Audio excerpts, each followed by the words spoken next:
friends, welcome back to my channel. My name is Kristen. This is Intentional Living, and today we are doing another nail video because I am about to leave today to go to a wedding and I need to paint my nails, so I figured let me record it. So I just cut my nails, but I'm just gonna give them a super quick file just to round them out.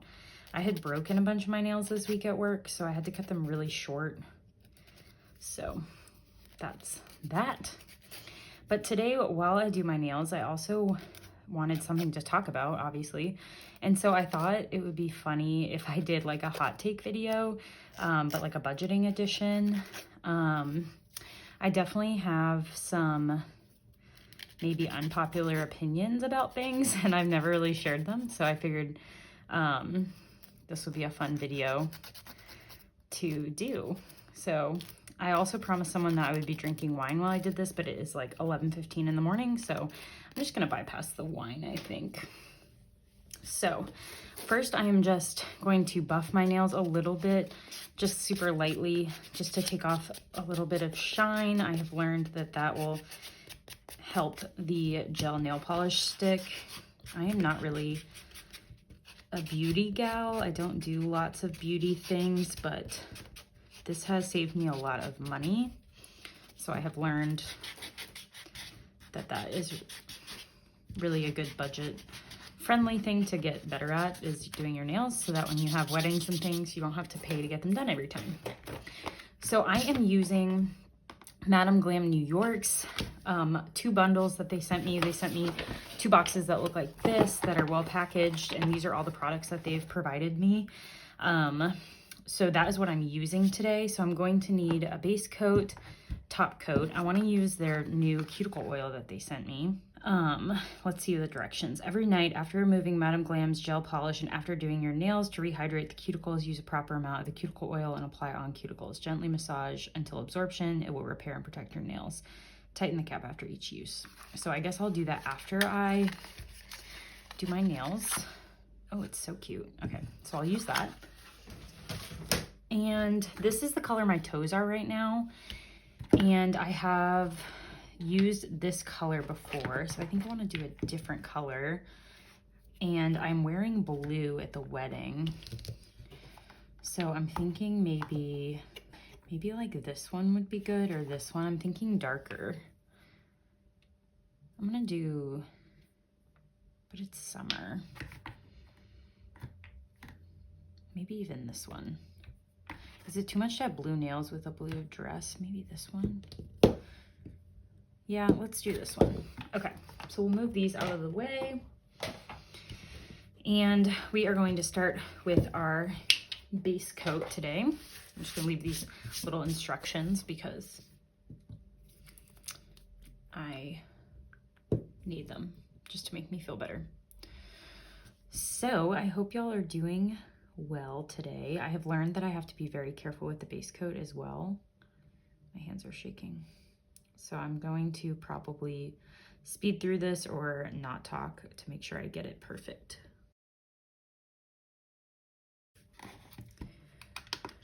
Okay, so now I can talk because I am done concentrating. But okay, so first hot take of the day. I kind of let this one slip in a previous video, but my first hot take is that I don't really see the point in savings challenges.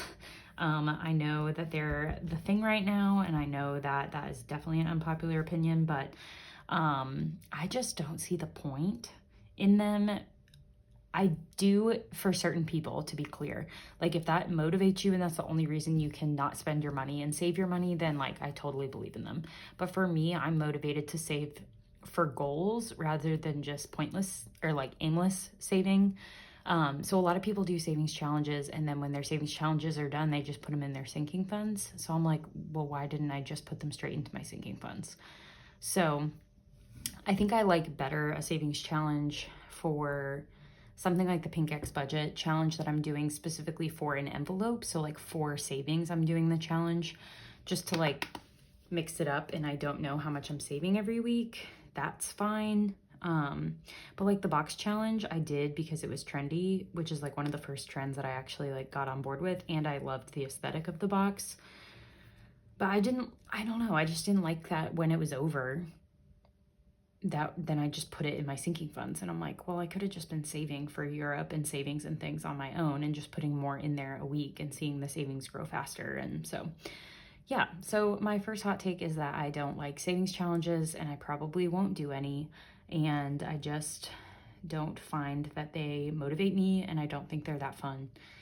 So yeah, that's an unpopular opinion and hot take number 1.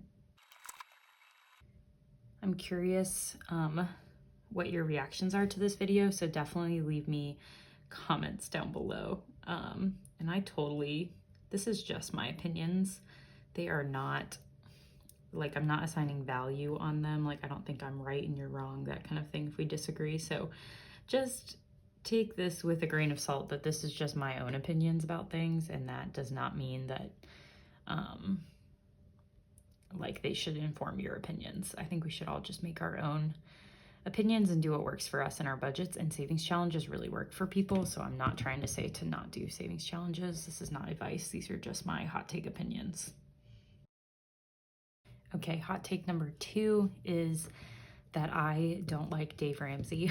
I think he is a jerk, honestly, and I think he's mean, and I think he doesn't have a full perspective on privilege, and I think a lot of his like ways make sense for like white men who grew up in relatively okay, well-off families that have a bigger safety net than other folks have. So yeah, I just think he's a little bit of a, not a little bit, I think he's definitely like, how do I say this? He is just a little too involved in the patriarchy for me, and a little too just like doesn't have a well-rounded worldview in my opinion. So I just like don't really value his advice. I do give him lots of credit because for as far as I know, he was the first one to kind of popularize the cash envelope method, and I do think it works well for people. I just think he's too strict sometimes, and he doesn't allow flexibility in the way that other people do, like the budget mom or the organized money, or just like any other women that are out here doing the same work or similar work. So yeah, I'm just not a Dave Ramsey fan and never really have been.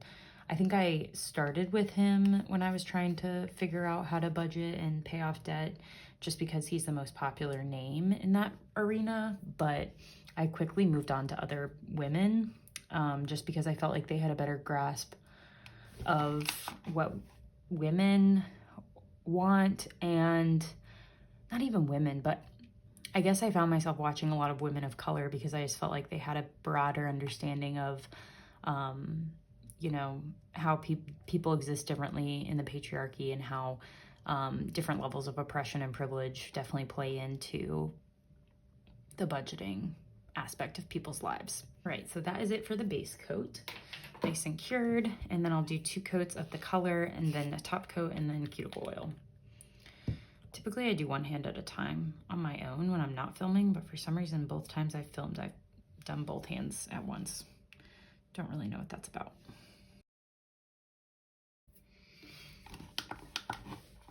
Okay, so I also had to concentrate on my first coat, but hot take number 3 for me is that I don't really believe, it's gonna sound so ironic, but I don't really believe in cash spending after you get your budget under control. So when I started budgeting, when I was in a ton of credit card debt, I definitely had to pay everything with cash and keep, you know, not use a credit card, cut off those habits to kind of rebuild.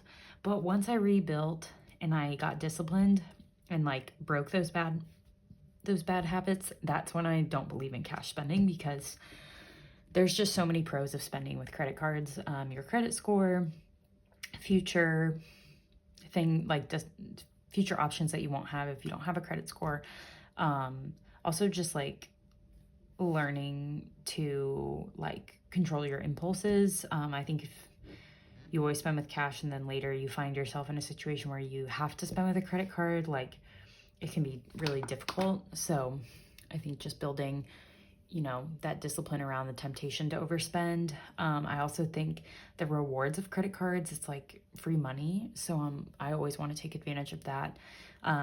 So yeah, I don't really spend in cash besides my wallet. And even then, you know, the world works a lot easier with a card. So like refilling up my Dunkin' card when I go to Dunkin' instead of paying in cash means I get rewards, means I get free drinks. So I'm actually saving money in the long term. But again, this only works if you have built up the discipline and have broken bad habits. So I'm pro cash spending to break the habit, but then I'm also pro like go back to using your card because there's just so many benefits to it long term. So that's my third hot take, is just I prefer credit card spending, and I'm pro credit card spending as long as you can do so responsibly.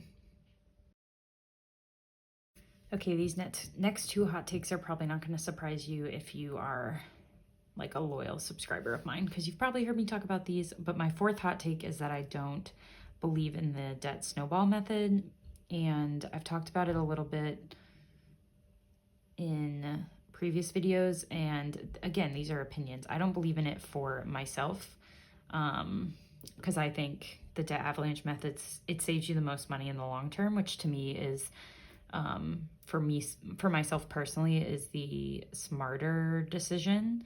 And if you're not motivated using the debt avalanche method, then you're not actually going to save any money, because you're probably going to not pay off your debt fast enough.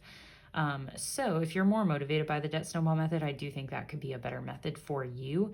But for myself, I never even considered the snowball method because I wanted to save the most amount of money long term. I didn't want to pay more interest than I had to get out of debt. So the debt avalanche was really kind of the only method that I would even entertain. So yeah, just not a super big fan of snowball, because you pay it off by what's your least debt to your most debt versus like interest rates. So the debt avalanche also is faster. So you pay off your debt faster because of that, because you don't have to pay off as much money because you don't pay as much interest. Clearly, I'm a messy nail painter. It's not clean, but it will look clean after I wash my hands. I just don't have the precision of some people.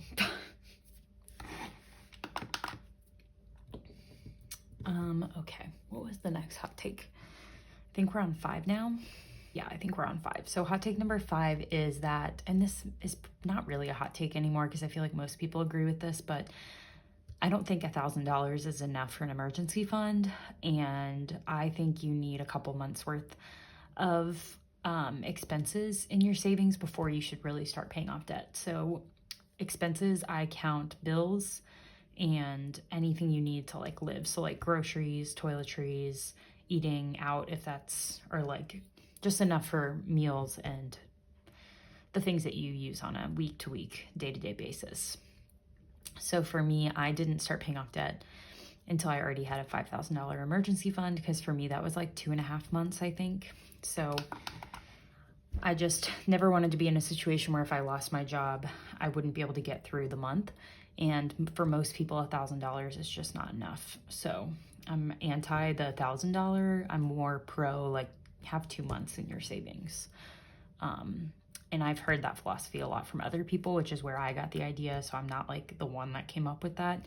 But yeah, I think $1,000 in today's economy just doesn't make sense. And that was, I think, again, a Dave Ramsey rule. And he created that rule in like the 80s, and money just isn't the same today as it was then. And he hasn't really adjusted his emergency fund requirements at all. So I just think it's outdated. Plus everyone makes different amounts of money and they have different like lifestyle choices and things. So I think if you want to, I'm also, again, y'all know I don't like Dave Ramsey. I'm not a rice and beans girl. Like I want to pay off debt and still like have a social life and still do some of the same things that I like to do. Like I believe in scaling back, but I'm just gonna finish this hand. And you've got to make sacrifices to pay off debt, but I was unwilling to never eat out.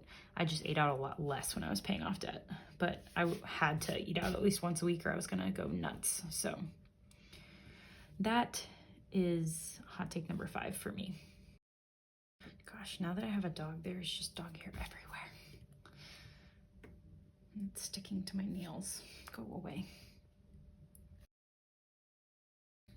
I'm trying to think of my next hot take because I took my notes for this video, but they're on my phone, which I'm recording on, which is unhelpful. So hot take number 6, again, don't know how much of a hot take this is as much as an opinion. I mean, I guess all hot takes are opinions, but I don't know how controversial this one is, but I don't believe in just saving for retirement based on your employer match. So a lot of employer matches are anywhere from like 2 to 6% or 2 to 7%. And a lot of people just put in that amount so that they can get their match. I'm a fan of the 15% rule. So 15% of whatever you make putting towards retirement. So my old employer had like a 6.5% match. If you put in 6.5, they would match that with 6.5. So that's only what, 13%. So the other 2% I ended up not doing because I was paying off debt at the time. But then when I stopped paying off debt and I was done, I put 2% to get to the 15 in a Roth IRA. And now my new employer only does a 3% match. So I put 6% in my work retirement fund. They match with 3%, so that's 9%. And then I put 6% in my Roth IRA, which gets me to the 15%. And then for my side hustle income, I put 15% of whatever I make also in retirement in my Roth IRA. So yeah, I just think 15% is the number that will get you most on track for having enough to actually live in retirement. And I would just much rather get used to having 15% gone rather than having to be, you know, let lifestyle creep happen. And then I get to 40 and now I have to put like 40 or 30% towards retirement because I didn't save enough now. And money today is worth so much more by the time I go to retire that I would rather just save like consistently over my lifetime, I guess, rather than having to like make up time later and have to hustle. And I know that is, especially amongst young people, an unpopular opinion just because we want to like, you know, go on these trips and we want to, you know, buy a house one day and we want all these things that if we save 15% towards retirement, we might not get to do everything as early as we want to with all these other goals, because, you know, 15% is a lot of money when you don't make a lot of money to begin with. But for me, I just decided that if I wanted to have more spending money, I would just go and make more money. And obviously that's kind of a privileged answer, but I would just rather not say no to, you know, one extra trip a year if it means, you know, when I'm 40, I can, you know, spoil my kids or take a fun family vacation without having to be stressed because I don't have enough money in retirement. And I just don't ever want to be a burden for people. So if it means that I don't have to live with someone in retirement because I didn't save enough to support myself, like, that's just a nightmare to me. So yeah, so I'm very pro saving 15% over the course of your life rather than, you know, just 3% to get the match now and then having to hustle in my 40s and then having to, at the end of the day, then you're putting more money. You're not making as much money off the market if you invest late. So I'm just pro investing early and letting the market work for you. Editing Kristen disclaimer. I want to just also point out that not everyone can do 15%.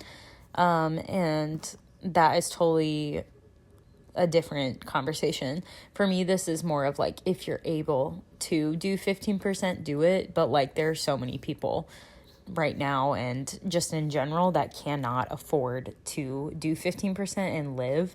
And I am definitely not sitting here suggesting that anyone should put 15% who cannot afford to do so. I personally, at this point where I'm at in my finances, can afford to do so. So that is now my plan of action.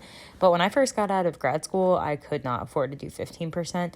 And some folks can't to be able to put food on their family for food on their tables for their family, not food on their family. So yeah, again, take all these with a grain of salt, but especially this one, because this one is for me, if you can afford to do 15%, do it once you can, but does not apply to people who can't afford, you know, to be able to put that amount. So just wanted to say that quick disclaimer. Okay, I forget what number we're on. 7 maybe? I don't know. But my next hot take is that I don't like waiting till the end of the week to reconcile my budget. So as I spend money, I pull it out because y'all know I use a credit card. As I spend, like once a day, I'm typically pulling money out of my envelopes. Just because if I wait till the end of the week, I find sometimes I overspend or I don't have a good grasp of how much I've actually spent or how on budget or off budget I am. So I like to keep my funds up to date every day. I know that can take definitely more time, but for me, it just works. And so that's why you don't see a ton of unstuffing videos from me. I typically only do them after trips or after like, you know, a really busy week where I just get behind on pulling things. So typically I don't track my spending with you and I don't do unstuffing videos, and that's just because I do it every day. So most mornings when I wake up, that's kind of the first thing I do is I update my Splitwise for any shared expenses with Colin, and then I update my funds based on my own personal spending, and then just kind of go from there every week or every day. Coat number two. Okay, next hot take is less of a hot take now than it was even just a year ago, but I don't believe in keeping a lot of money in the house. So I use prop money, sometimes as low as at the $50 mark, but definitely by the time you hit the $100 mark, unless it's money I'm going to immediately use within the month, I like anything at or above $100 to always be in the bank. And that is for a couple reasons. One, for safety of like if the house ever burned down, if I ever got broken into, if, you know, I ever misplaced something, like that's just too much money to lose. And then that's like the very, I guess, safety reason, but gosh, I can't get to this. But the like budget practical reason is because it could be earning interest in the bank. So I put it into savings accounts that have really good interest rates. Anything that I'll use within the year, I typically just put in my Bank of America savings account, which doesn't have great interest rate. Like I hardly make money on that. My emergency fund is in a slightly higher interest rate savings account with USAA. And then my bulk of my savings that is like not for immediate spending is business related is in my Ally savings account, and that is because it has a really good interest rate. I forget what it is now, but it's definitely gone up recently or since I've had it. And yeah, I just make passive income by having money sitting in those savings accounts. So it's not only safer, but it's also just making me money while I sleep, literally. So yeah, love that. Love making money. I think right now my Ally has already made me like $70 this year. So that's exciting. Also forgot to mention, but this color from Madam Glam that I'm using is called Viola. But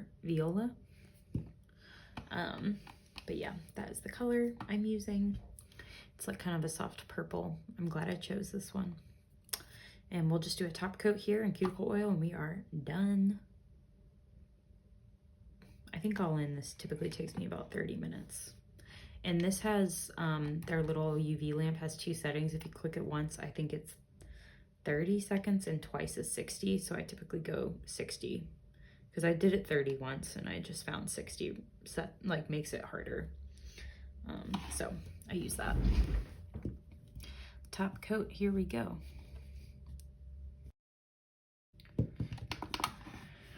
All right, and my last and final hot take is kind of ironic, but I don't listen to anyone else's hot takes. I get a lot of suggestions in the comments. I get lots of, you know, opinions, and honestly, I don't listen to any of them. I like to do what works for me with my money, and I really encourage you to do the same. So while these videos are funny, I think it's like low-key just ignore me and do what works for you. I think there's something to be said to advice, and I enjoy getting advice from people, but just like at the end of the day, you got to do what you got to do, and it's your life and your money. So make choices that you can stand by and that you, that work for you. So yeah, last hot take is I just don't really listen to anyone else, which has worked for me so far. So I'm really happy with where I'm at. I obviously listened to lots of advice from other people as I got started, and I've learned a lot, but I'm also glad that I did certain things in my time or in my way, and I think that they have just served me well. So yeah, I just think it's important for you to figure out what works for you rather than just do what everyone else is doing. All right, so we are done with my nails. The last step is to remove the tacky surface, but I think I'm gonna do the cuticle oil first. That is a lot of cuticle oil. And then I'll go wash my hands in general. But I hope y'all enjoyed today's video. Definitely let me know in the comments if you did. I would love to hear your hot takes as well. So if y'all have, you know, any funny hot takes or unpopular opinions, I would love to hear them. Obviously this video is just for funsies and is not meant to be too serious, but I hope you enjoyed it. I needed to do my nails anyway, so I figured y'all seemed to somewhat enjoy the last one, so I figured I would just do another one today. I don't know if I'm doing this right. I've never used cuticle oil in my life. Sorry, Madam Glam. But big thank you to Madam Glam New York for sending me these really beautiful colors. I really enjoyed this kit. I have it on my toes, like I mentioned at the beginning of the video, and that it has just, my toes typically last a long time anyway because I don't like use them on the day-to-day like I do my fingernails, but they are like really intact. I don't know. They are just holding on. They look really good and they're not chipping. So there we go. So yeah, thank you to Madam Glam. I'll let y'all know how I like the cuticle oils, but I'm not really a good judge because I've never used any, but I'm excited to have it. I'm definitely gonna go wash my hands now, and I'm gonna go pack because I leave for the airport in about an hour and I'm not done packing. So thank y'all for watching this video, and I will catch you in my next one. Bye.